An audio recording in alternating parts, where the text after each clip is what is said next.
Before this video starts, I just want to give a massive shout out to all my channel members.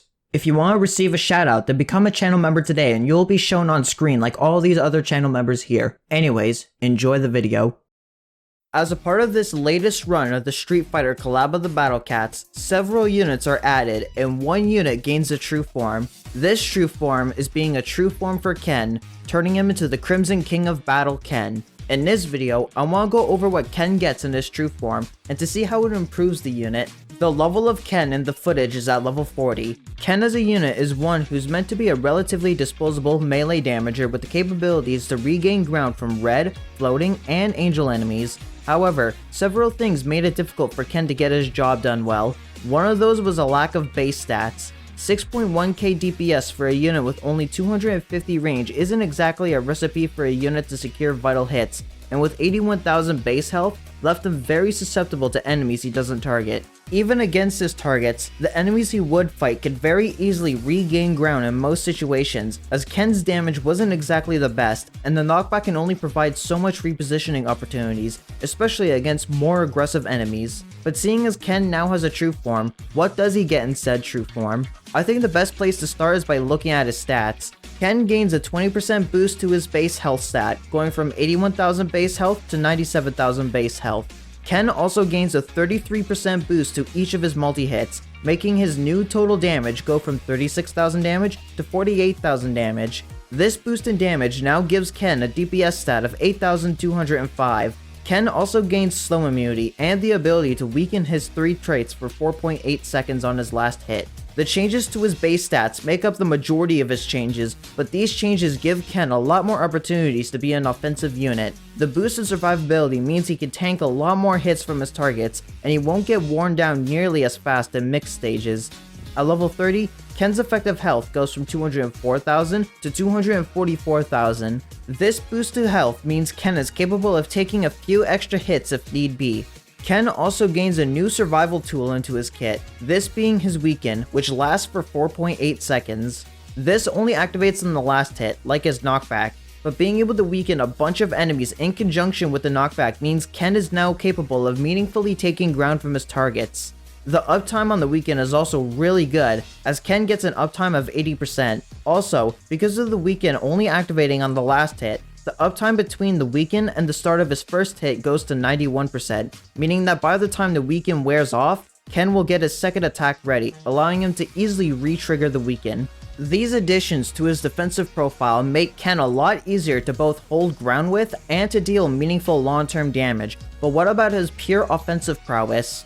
Ken's damage shot up by a lot. A 33% boost in damage means that Ken is able to more easily juggle squishy enemies and deal meaningful damage to tankier enemies like boars and Bun variants. Ken's effective damage with all 3 of his multi-hits connecting goes from 66,000 to 88,000 damage, with a significant boost to his DPS. His DPS jumps from 11,000 effective DPS to 14,000 effective DPS. When looking at each individual hit, Ken's biggest hit is his first hit, then his second hit dealing good damage, and his third hit being a little weaker than the rest, but it applies to crowd control effects. Ken's individual hits deal 24,000, 16,000, and 8,000 damage. This translates to an effective 44,000 damage, then 29,000 damage, and lastly, the final hit dealing 14,000 effective damage. The first 2 hits deal an effective combined 74,000 damage. This damage on his first 2 hits means he could still juggle squishy enemies a lot, though the downside does mean that if Ken does score a natural knockback, then the enemy won't get weakened, but this isn't much of an issue against most squishy enemies.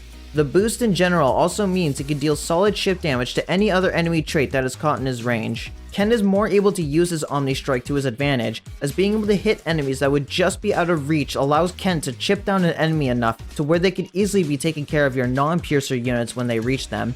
The last addition Ken gets is his slow immunity. This ability is somewhat niche, but can still prove extremely useful in quite a few matchups. There are a few boss enemies that Ken is able to target that's slow, mainly Queen Bee and Cleonel.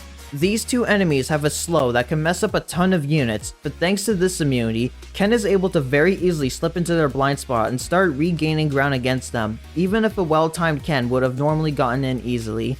Besides these two, Professor A and Tarsirial are the main slowers that he targets. Ken's knockback and weaken can make it very easy to deal significant long-term damage and to reposition Professor A in a single life cycle. This can be especially useful on All B Bug, where Professor A is the main threat that assists Queen Mother, so as long as Ken is able to slip into her blind spot, then he can deal a significant amount of damage to Professor A. While Tarsirial isn't nearly as affected by Ken's weaken and knockback thanks to their Sage CC resist, the pure damage Ken is able to do can make this wise guy fall quite fast. The slow immunity is also nice in general against the likes of Croakley, seeing as this enemy is commonly paired with red enemies like in Reincarnation Ring and Forest of Ivory. So, how good is the Crimson King of Battle Ken? Well, I would say this true form improves on what Ken as a unit is trying to do. Ken is a unit who's supposed to get in, deal solid damage, and regain ground. His issues stemmed from a real lack of stats and a way to keep said ground, but with the boost to his health, damage, and gaining access to a pretty good weaken, Ken is now more capable of actually holding ground. Ken still has that short standing range, but his impact in a single life cycle will be a lot more impactful than before, so this true form I would say is a good boost to Ken's main role. This true form has a rather cheap cost, only needing 3 epic cat fruits. With all that said, I want to thank you for watching this analysis of Ken's true form. If you thought this insight was interesting, then be sure to give it a like and subscribe to the channel if you enjoy Battle Cats content, and comment down below your thoughts on them. I'd love to hear what you all think.